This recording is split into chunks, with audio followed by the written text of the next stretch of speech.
तो भारत को इस वक्त क्या चाहिए? प्रधानमंत्री नरेंद्र मोदी की सेल्फी यात्रा या राहुल गांधी की न्याय यात्रा?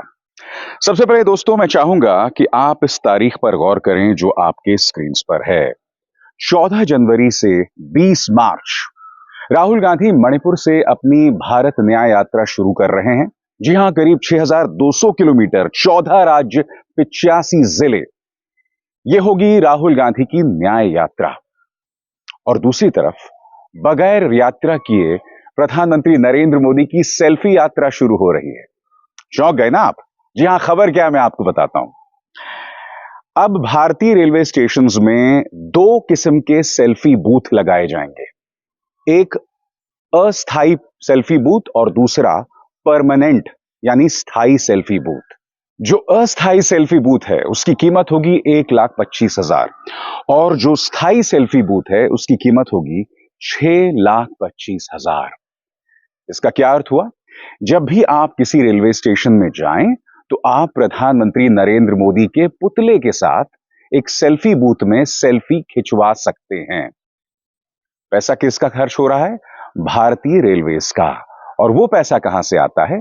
आपकी और हमारी जेब से, वो लोग जो अपनी मेहनत का पैसा टैक्स में देते हैं, कर में देते हैं। अब उसी पैसे का इस्तेमाल किया जाने वाला है सेल्फी बूथ में, जिसका अर्थ क्या हुआ? आप जब भी रेलवे स्टेशन जाइए तो आप प्रधानमंत्री नरेंद्र मोदी के साथ सेल्फी खिंचवा सके, जिसकी कीमत जैसा कि मैंने आपको बताया 1,25,000 अस्थाई सेल्फी बूथ और 6,25,000 स्थाई सेल्फी बूथ। आज मैं आपके सामने एक सवाल रखना चाहता हूं। देश को किस चीज की जरूरत है? एक न्याय यात्रा की या बगैर यात्रा किए सेल्फी यात्रा की? सबसे बड़ी बात, प्रधानमंत्री नरेंद्र मोदी इस देश के प्रधानमंत्री हैं, मगर वो भारतीय जनता पार्टी के सबसे दिग्गज नेता हैं। प्रधानमंत्री वो शख्स हैं जो अक्सर सरकारी समारोह की शालीनता और गरिमा भूल जाते हैं, क्योंकि सरकारी समारोह में भी वो अक्सर राजनीति करते हैं। और अब आपका और हमारा पैसा बर्बाद करके चुनावी साल में सेल्फी बूथ्स लगाए जाएंगे। ये साफ तौर पर भारतीय पैसे का, सरकारी पैसे का दुरुपयोग है।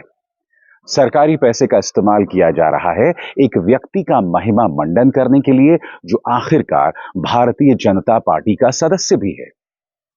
मैं आपको बतलाना चाहूंगा, इस पर कड़ी प्रतिक्रिया न सिर्फ कांग्रेस ने दी है, बल्कि असदुद्दीन ओवैसी की भी कड़ी प्रतिक्रिया आई है। क्या कह रहे हैं मल्लिकार्जुन खड़गे? सबसे पहले आपके स्क्रीन पर। Self obsessed promotion by Modi government knows no bounds. Hindi में अनुवाद, अपनी खुद की जो पब्लिसिटी है, कोई हद नहीं है मोदी सरकार के पास।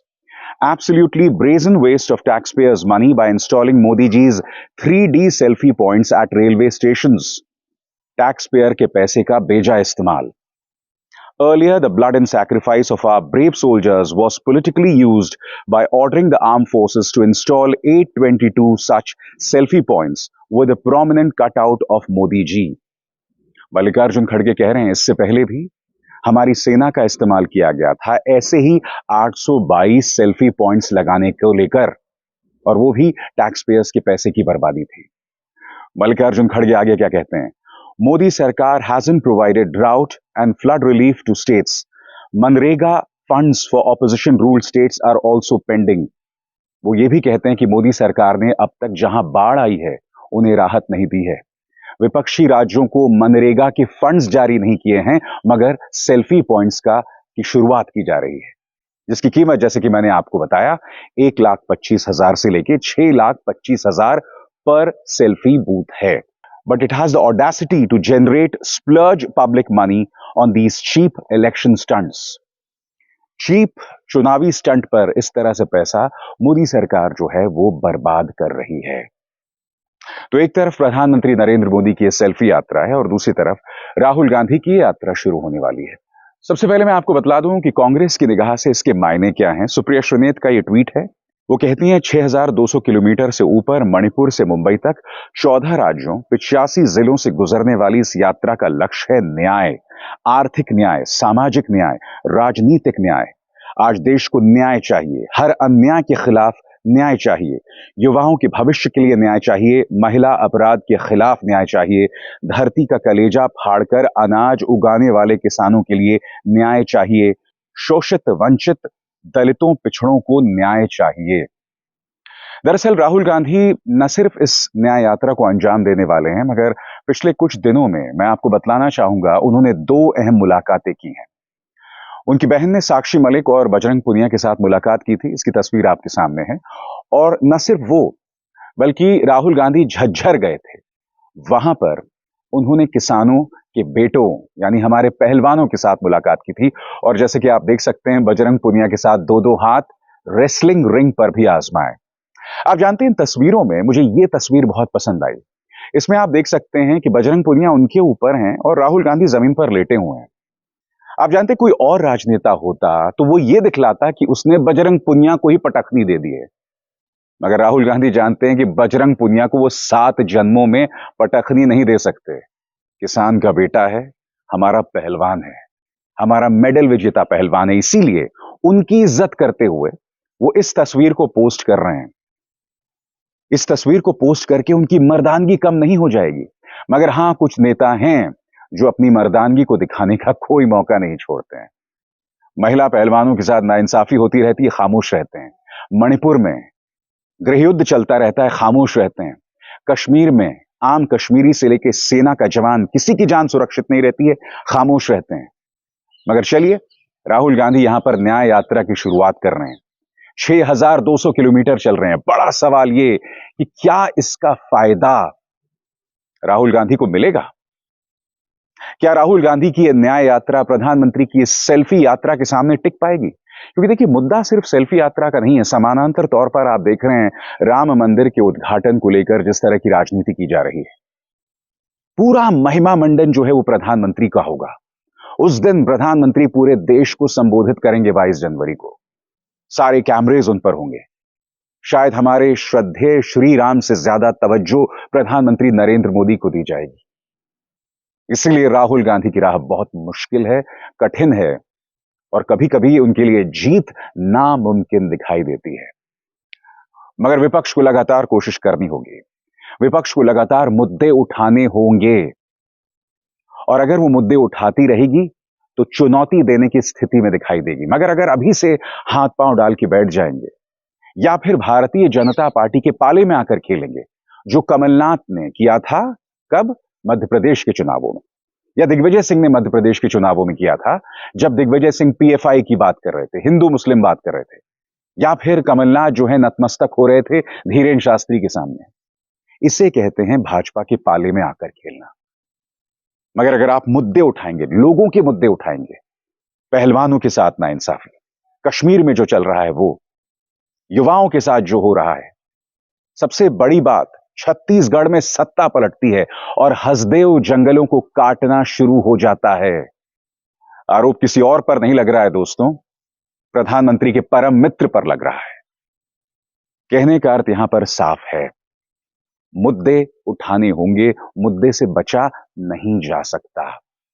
सेल्फी पॉइंट वाली जो ये पेशकश है, जिसमें इतने पैसे, करोड़ों रुपए बर्बाद किए जा रहे हैं इतने सारे स्टेशंस में, वो बतलाता है कि एक व्यक्ति अपनी छवि को लेकर किस कदर आत्ममुग्ध है। वो खुद से इतनी मोहब्बत करता है कि उसे उस बात की भी परवाह नहीं है कि सरकारी पैसे को इस तरह से बर्बाद किया जा रहा है। असदुद्दीन ओवैसी का बयान आपके स्क्रीन पर। मोदी सरकार ऐसे सेल्फी बूथ कई रेल स्टेशनों पर लगवा रही है। एक पुतले की कीमत 1,25,000 से लेकर 6,25,000 तक है। भारत सरकार की तिजोरियों में इतना धन नहीं कि जिससे राजा जी नरेंद्र भाई की सारी ख्वाहिशात पूरी हो सकें, लेकिन सेल्फी के आगे देश का गरीब क्या चीज है? देश की सारी संपत्ति मोदी जी के लिए रेवड़ी है। एंजॉय। तल्ख तेवर यहां पर असदुद्दीन ओवैसी जो हैं वो मार रहे हैं प्रधानमंत्री नरेंद्र मोदी और इस सरकार पर। दोस्तों, आप जानते हैं ये जो आंकड़े सामने उभर कर आए हैं एक आरटीआई के जवाब में, वो सिर्फ सेंट्रल रेलवे ने जारी किए हैं। कहने का अर्थ क्या है कि नॉर्दर्न रेलवे, सदर्न रेलवे और वेस्टर्न रेलवे, इन्होंने तो आंकड़े ही नहीं जारी किए हैं। और क्या आप जानते हैं ये जो बूथ स्थापित किए जाएंगे सेंट्रल रेलवे के तमाम स्टेशंस में, उनका खर्चा कितना आएगा इस आरटीआई के मुताबिक? ये आरटीआई मैं आपको स्पष्ट कर दूं, अजय बोस ने जो है वो जारी की थी, वो दाखिल की थी, और इसके जवाब में उन्हें ये जो है जवाब मिला था। और ये जवाब सिर्फ सेंट्रल रेलवे की तरफ से है। उत्तरी रेलवे, दक्षिणी रेलवे और पश्चिमी रेलवे ने अभी तक कोई जवाब नहीं दिया है, यानी कि इसका खर्चा कुछ और आएगा। आपके और हमारे टैक्स पेयर्स का जो पैसा है उसके साथ क्या मजाक किया जा रहा है, आपके सामने ये नायाब मिसाल है। दोस्तों, अब तो ऐसी खबरों पर हैरत भी नहीं होती है। याद कीजिए, जब नई संसद भवन का उद्घाटन हुआ था तब बुलाया किसको जाना चाहिए था? देश की पहली आदिवासी राष्ट्रपति द्रौपदी मुर्मू को, मगर उनको बुलाया ही नहीं गया। और आप जानते हैं, संविधान की निगाह से संवैधानिक पद द्रौपदी मुर्मू का प्रधानमंत्री से कहीं ऊंचा है, लिहाजा उनको बुलाया ही नहीं गया, ताकि कैमरा पूरी तरह से नई संसद के उद्घाटन पर प्रधानमंत्री पर फोकस रहे। प्रधानमंत्री नई संसद के अंदर घुसते हैं और उनके नाम पे नारे लगाए जाते हैं। यह बात अलग है कि उस नई संसद की सुरक्षा को लेकर साफ तौर पर पोल खोल हो गया था जब दो युवकों ने दर्शक दीर्घा से नीचे छलांग लगाई थी और उनके पास आंसू गैस के कैनिस्टर्स थे, जिसके जरिए उन्होंने आंसू गैस छोड़ दिया था नई संसद के अंदर। यह साफ तौर पर बतलाता है कि तमाम चीजें बहुत सतही हैं, बातें इनसे ढेरों करवा लो, मगर जो असली मुद्दा आता है उससे कोसों दूर रहते हैं। सेल्फी पॉइंट्स, भारतीय रेलवेज में सेल्फी पॉइंट्स इसकी नायाब मिसाल है। अभिसार शर्मा को दीजिए इजाजत। नमस्कार।